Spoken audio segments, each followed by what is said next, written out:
It's the Jay Spotlight. You're listening to the Jay Anthony Brown Show. What's up with you?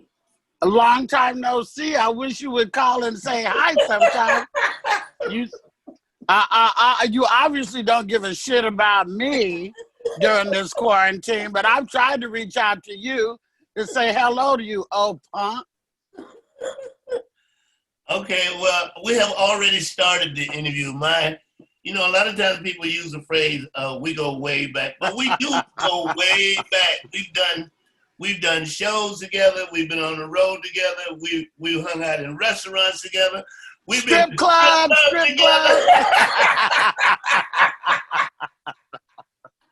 Hi, Jay. I missed you. I miss you too. This is definitely a person I really know, and not only do I know her, I love her comedy.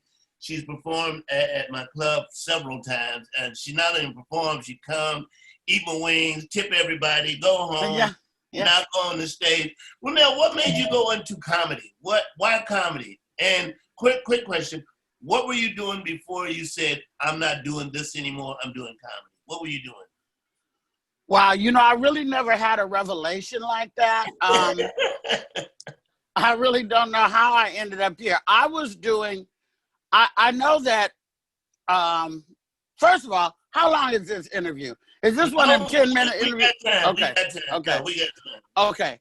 I know that I went to a play, right, with a friend of mine, and her sister was in the play.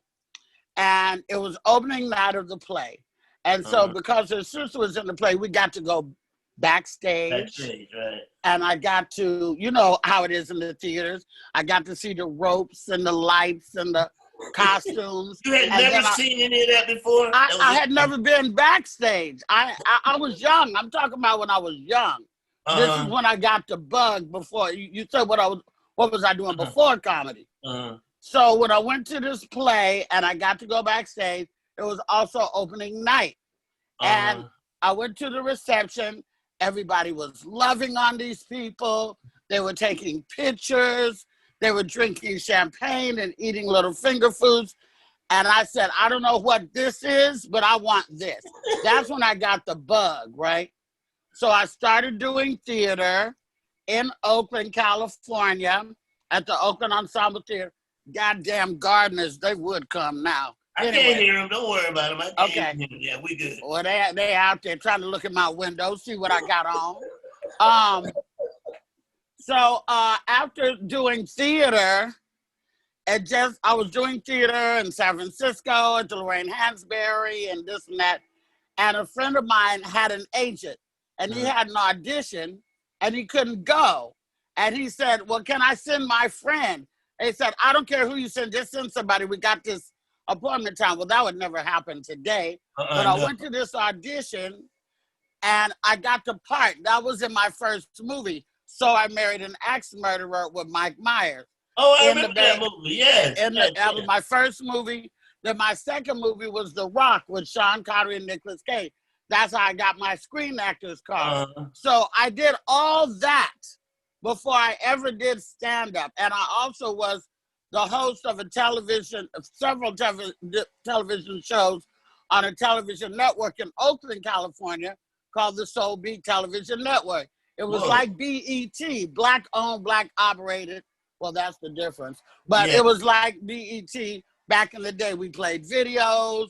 We had a show. I had a show called Club 37 that was like The Tonight Show. We featured artists from Oakland, all that. Then I ended up moving to LA, and I had a roommate named Pat. She was a big British girl. She looked like Sade, but thicker. And she had the accent, and she used to talk like this. And she was dating T.P. Hearn, right? The comedian? Yes. Because she was actually a call girl, and T.P. used to be a client. But then he fell in love with her and they started dating. Let me take you away from all this. So TP used to be at the house all the time. And he had I know you're going to remember this. TP had hosted a club in Long Beach called Miss Wiz. Yeah, I remember that. You remember Miss Wiz? That's the first place I ever went on stage. So TP would be around the house. I'd be talking trash. And TP said, he said, you know, you're really funny. He said, if you ever want to do comedy, if you come to my club, I'll put you up the minute you walk in, no problem. I said, well, I don't want to do comedy. You know, I want to be a background singer for Luther. I was smoking a lot of weed back then, Jay. I was delusional. And so, but one day we was sitting around drinking margaritas, me and my girls, you know, like it was hot this weekend and it was hot. We were making margaritas. And I said, I never have been a joke teller, Jay, you know. Yeah. I've always been a storyteller. You know what I mean? Right. You know my comedy.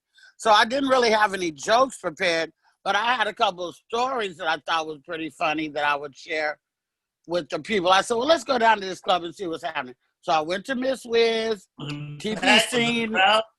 Yeah, it was a big crowd. Okay. And he put me up, and the very first time I went up, I killed. And I did a specific amount of time. Like, nobody had to say, okay, get off. And I did like maybe 10 minutes, 12 minutes. And I got off. Huh? Yeah, I killed it. No, I didn't get nervous. No, because I had already done so much theater and stuff. Oh, that's right. Yeah. I didn't have stage fright, so I never had that. And then the minute I got off stage, this guy came up to me, this really dark-skinned guy, little short kind of guy, stubby. And he came up to me and he said, you know, you're a funny little bitch. I said, oh, thank you. And he said, hey, here's my card. Write this address down on this card. He gave me his card, and I wrote down 4339 something, West 43rd. It was the Comedy Act Theater. That's Michael Williams. Yeah, that was Michael Williams, right. No, it was Robin. Oh, it was Robin. It was Robin. The first comic I met on the first day I ever did comedy, the first minute I stepped off stage, I met Robin Harris. Yeah, I know. And Robin told me to come to the Comedy Act, which, yes, was Michael's club. And I went there, and like I met a young DL and a young, you know, everybody was there, and everybody was young. You know, nobody was anybody then. This was before Comic View and before black folks, before all that shit. This before any black comics were on television nationally, ever. And I went there, and me and DL hit it off, and there was some guy named Solomon, and Solomon started booking me and DL together. And I was just like new, but I was funny. So that's how it all started, you know? Well, you know what? It's weird. Are you from the Bay Area? Yeah, I'm from Oakland. I was born in Oakland. I never saw you. I used to come to Stevie's by the Bay once a month, all the time, and I never saw you. I never saw you. I might have been doing theater then and not stand up. I was always in the clubs a lot though, because who did I used to see? I don't know, Mooney. I saw Mooney a lot. Mooney used to come up there, right? Yeah, there was another little club in Oakland. The stage was in the corner. I don't know the name of it. Was it the End Zone? Yes, it was. Oh my God. That's Rick Sullivan used to run the End Zone. Oh, raggedy ass club. Oh, raggedy my God. trap club. A lot of gangsters, a lot of guns. Yeah, that was it. Yeah, so you would leave there and they'd say, I got another place for you to go. And then I participated in the Oakland comedy competition. The Bay Area Black Comedy Competition with Tony Spires. With Tony Spires, I did that, and I just never saw you. We never ran into you. I don't know. It wasn't me. I'm glad because you would have just been trying to get at me. I would have ruined your life. I'm glad that we didn't run into each other until we were both old and broke down. But yeah, a lot of people don't know that when I say we work together, we have worked together. We have traveled together. Oh my God! I remember we did Oakland. I think that was the funniest show because it wasn't. No, the funniest show that we ever did, and I was talking to him last week, was that damn show you, me, and George Wallace. Oh, that was the funniest. Where was that? I don't remember. George remembers because you know he got a mind. I think it was Oakland, wasn't it? It wasn't Oakland. No, it wasn't Oakland. It was a theater. Oh, it was in Seattle. It was up in Seattle somewhere. That's what he said. It was in Seattle. Yeah. And one of y'all came out there and pulled your pants down. And George, I'm on stage, and George walked behind his pants down. And then when he came on stage, Did he? Who walked? I walked down stage with you on my back. Yes. You carried me on your back. The shit was out of fucking control. The shame is that we never did that again. Yeah, because we was on to something. That night was magic. That was great. That was a great night. I'll never forget it. Never, ever. What do you get out of comedy, Luenell? I mean, I know what your audience gets. What do you get out of it? I'm going to tell you what I get out of it. You know, I'm the 8th of 8 children. And nobody never listened to me. Nobody never paid no attention to me. Nobody gave a shit. That went on even until I got older. I get to vent. You say they didn't listen. You were the oldest. No, you were the youngest. Yes. I'm still the youngest. I'm always be the youngest. You were, but they wouldn't listen. You never. No. I was an outcast because, you know, I was born in Arkansas. Most of my brothers and sisters were raised in Texas and Arkansas and remained there. One of my brothers is in Kansas City, but my sisters are in Fort Worth. My brothers are in Texas and Arkansas. And I was raised actually away from them in California. So I wanted to be a movie star. They thought I was some huge lesbian because I hadn't had a kid until I was 36. You know, if you're from Arkansas, if you ain't got a kid by the time you're 20, you're either sterile or you're gay. And so they thought that I was, you know, and I was doing a bunch of bad shit. You know, I went to jail and I was smoking drugs and doing all this shit. So they didn't listen to me. They didn't give a shit about what I was trying to do or couldn't see me getting it because of my bad behavior. Hence the name, the original Bad Girl of Comedy, right? Right. So what I get out of comedy is that people listen to me. Right. It's not a discussion. It's a total dictatorship for an hour. It's what the fuck I say.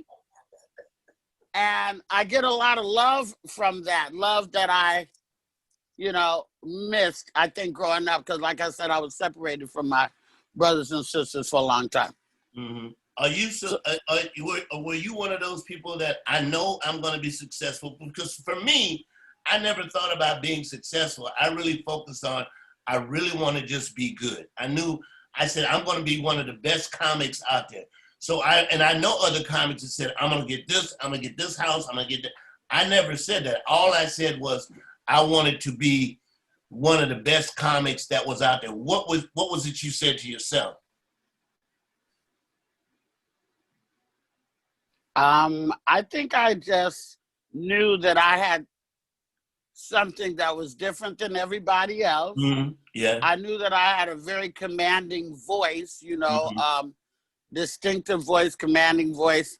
Of course, I had fantasies of, you know, having a convertible Mercedes and having a house with a pool. And I have the Mercedes. I have a couple of cars. I have a house, no pool. I'm still working on that. And I always thought that I would have a television show of my own, but that still has yet to materialize. Yeah, what is it like? Because I've had other comics, and if you've never done comedy, you can't explain it. What is it like when in your head you're on stage and you know you got them motherfuckers, you know you got them, and you say, well, I got them with this, but they ain't heard this shit. Wait till this other shit comes. What does that feel like? What is that? Because you know it's happening. You know in your mind that you have the audience, they're laughing, but you go, wait till y'all hear this other shit I'm about to hit you with. What does that feel like to you? Well, it's very exciting. And, you know, I do a lot of off-the-cuff shit, you know, like I'm not scripted. I've never done 2 shows exactly the same. Something has changed or something may happen on the way there that I might want to talk about, you know what I mean? But what it feels like for me, it feels very powerful. Right. It feels very exciting.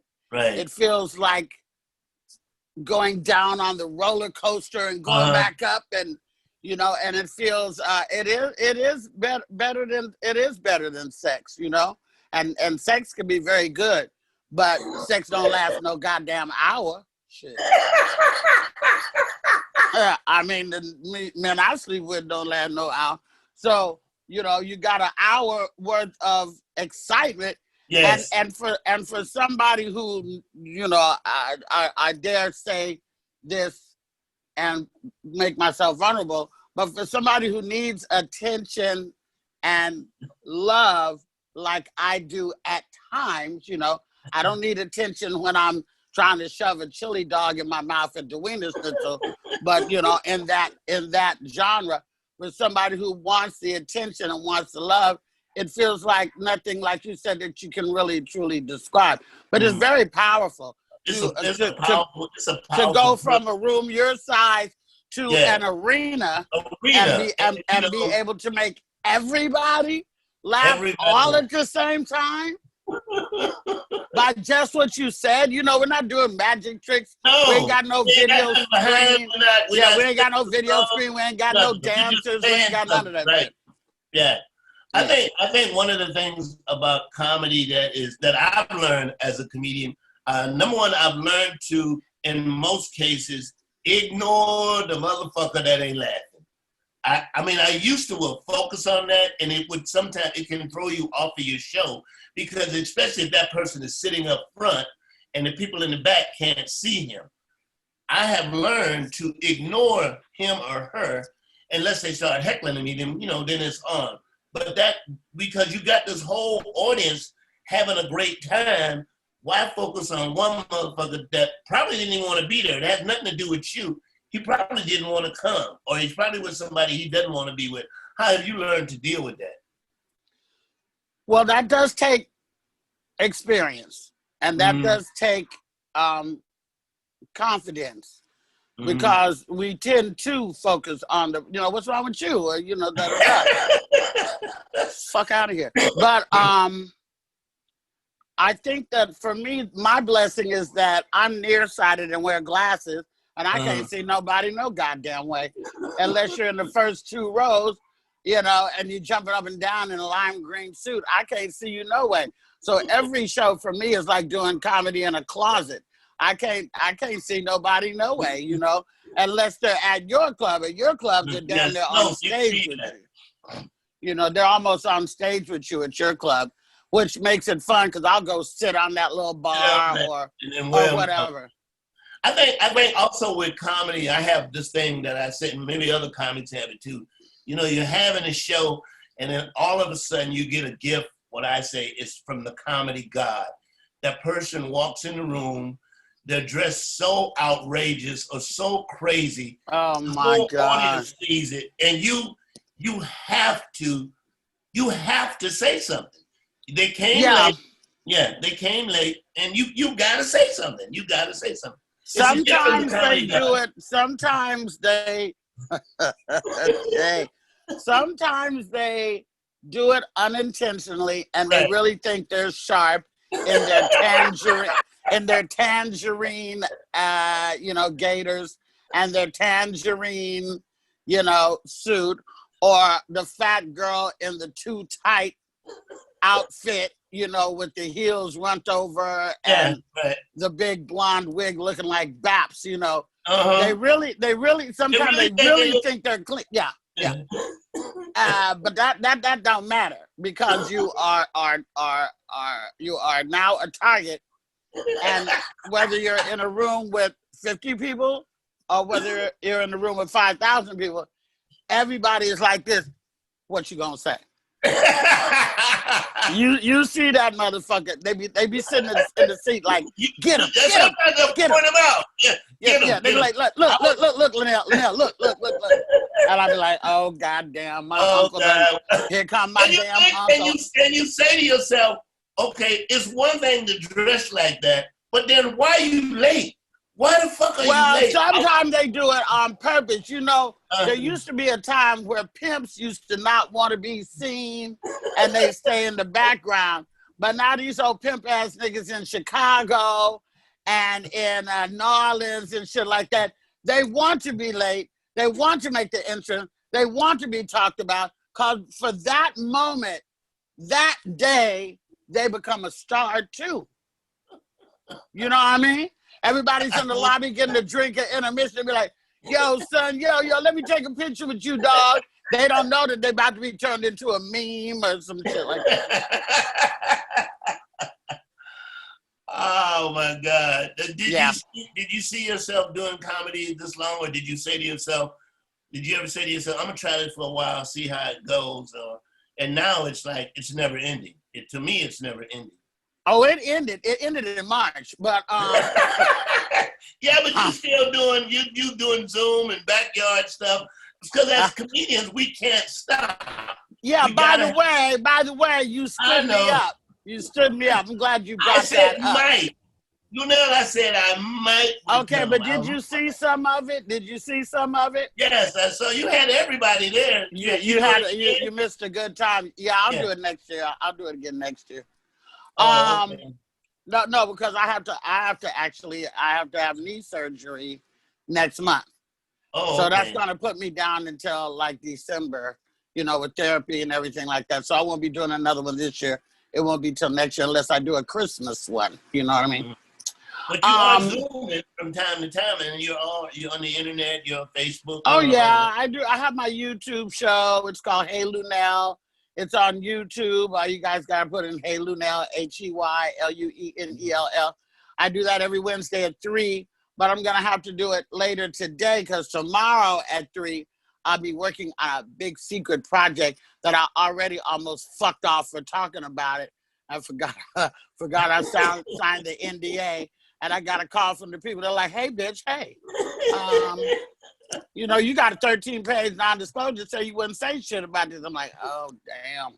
Like I'll tell you off the air, but I can't do the show tomorrow. I'll be working. Did you always curse in your stand-up, or when you started you were clean?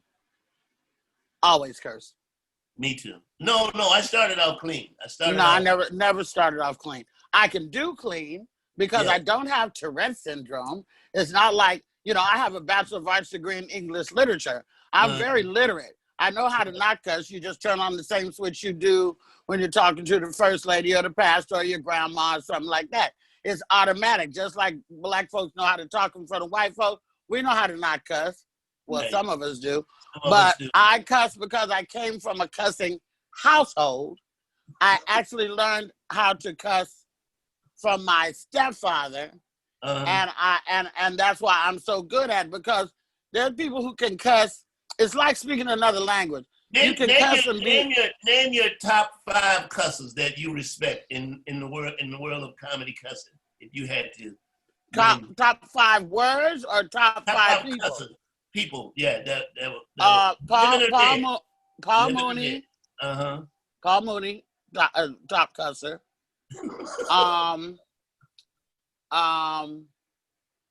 Let me see who else cusses real good. Eddie Griffin. Eddie Griffin is an excellent cusser. He really is. Excellent cusser. Yeah. Cat Williams, amazing. Yes. Amazing cusser. I'm trying to think. There's another female who cusses.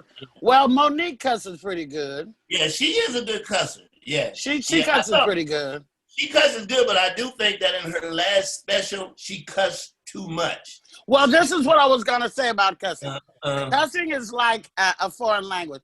There's people who can cuss, and it will roll off you like butter because you're not offensive.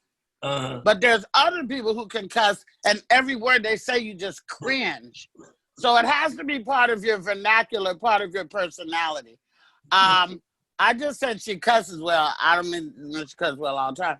I think that there's not a whole bunch of ladies that cuss as well as me. Adele Givens can cuss pretty good.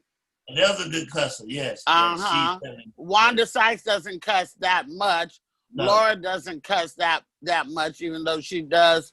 Because Laura says the word nigga a lot, like too much for me, even for me. I think you shouldn't really say the word nigga unless you're in a room full of niggas, because like when I'm in Vegas and you have all those tourists, I had a residency in Vegas. I don't say the N-word, and I don't allow anybody on my show to say it. Yeah. Because it's like if you're white and you're in the audience, you don't know whether to laugh. You don't know what to do. Because it's just like if you take a toothpick, Jay, and stick it in your arm, that doesn't hurt, right? But after a while, it gets to be annoying. That's the way I feel about saying that a lot. Yeah. It's too much. You can say asshole or cocksucker or anything like that instead of saying the N-word. My stepfather actually is the one who invented the phrase cocksucking motherfucker. He invented that. He put those together, huh? Yeah, he put that together. And that's in the house I was raised in. If you had to be doing something else other than comedy, what would it be? Just what I do, acting. If I didn't do comedy, I do acting. If it had to be a regular job, well, a long time ago, I thought about being a teacher because I do like kids and I do like to cuss at the kids. Okay. You know, because you get more attention instead. If you say, when you say motherfucker, sit up. It's sit your motherfucking ass down. You don't sit your motherfucking ass down. Yeah, if you say Johnny, now sit down, Johnny be like, shut up, bitch. But if you say, sit your motherfucking ass down before I kick you in the throat, then they be like, well, goddamn. And then they'll sit down. This bitch crazy. Yeah. All right, tell everybody where they can keep up with you, Luenell, where they can follow you, and what you got a big secret. You can't tell me the big secret, but you can say something really, really big is coming up, right? And we'll find out. Oh, yeah. I'll tell you later. Like I'll call you when we hang up, and I'll tell you. Well, first of all, my Instagram is popping, and I could always use more followers on that. So my Instagram is just at Luenell, at Luenell. Mm-hmm. And then my website is heyluenell.com, HeyLuenell.com. You can go there for booking information, for clips, and to order CDs and T-shirts and blah, blah, blah, blah, blah, blah, blah, blah. And then my YouTube show is Hey Luenell, HeyLuenell, comes on every Wednesday night on YouTube, 3 o'clock to 4 o'clock here in California, 5 o'clock to 6 o'clock Central, like Texas and stuff, and 6 to 7 on the East Coast. Have you done a YouTube comedy show, or have you done those, or you wouldn't? I'm not doing that. I'm not doing none of that shit. First of all, I feel like this. Why would I do that and use all my material up, even though I think of new stuff every day? Use up the material that I could use for a Netflix special, use up the material that I want to use for, the people who waited out with me and get dressed in those orange outfits and them too tight dresses and pay their money and come out to see me. I want them to hear something that they haven't heard already on social media. Aye. And I'm not selling no $5 tickets on Cash App and no shit like that. I want $20,000. It ain't that much goddamn Cash App in the world. And I just, I'm funny enough just talking shit that I don't really have to do my material online. Right. I like an audience likes me. So I'll wait it out until I was going to do Addison and Houston Improv in Texas right before I had my operation. But the doctor was like, okay, you can do that. But if you test negative before your operation, we're going to have to push your operation. And we don't know when we'll get you because there's so many operations backed up now, Hey. So I had to postpone those. Well, there you have it. Ladies and gentlemen. My good friend, like I said, we've been on the road together. We hung out in the Waffle House together. We've done... we was in P-Valley. We went to P-Valley. Y'all know about... Before it was P-Valley, we was in P-Valley. We was in P-Valley before it was P-Valley, baby. Oh, that was so much fun. So much fun. Thank you, baby. I love you, Jay. Bye. Bye.